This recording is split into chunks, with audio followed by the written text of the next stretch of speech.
Krásny deň vám želá Veštereň u Verony. Dnes prijímam posledné objednávky, ktoré budú do piatku vybavené a potom už až po 10. januári.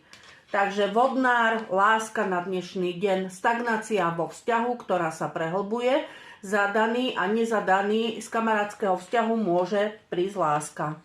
Ryby, niečo budete spoločne riešiť ohľadom nehnuteľnosti, kde sa láska utúži, zadaný a nezadaný, ide vám niekto, s kým si budete tvoriť šťastný domov.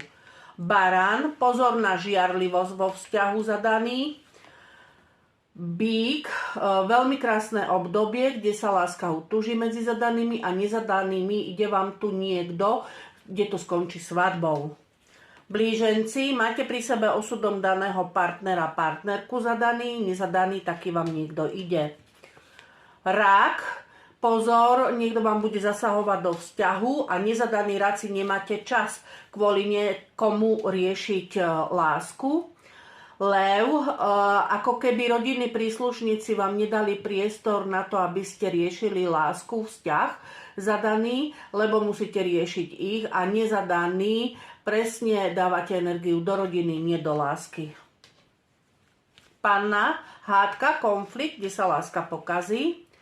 Váhy, cestujete niekde, kde sa láska utúži, zadaný a nezadaný, stretnete na ceste niekoho. Ale bude to len také vyhodenie z kopítka. Škorpión, máte si dopriať krásny romantický večer. Strelec, pekné obdobie, kde vám ide darček, ktorý poteší a nezadaný, strelci, ide vám láska ako dar z nebies. A kozorožec, nepriateľ vám nepraje lásku ani zadaným, ani nezadaným. Krásny deň, nech sa vám darí, s láskou v srdci, Verona.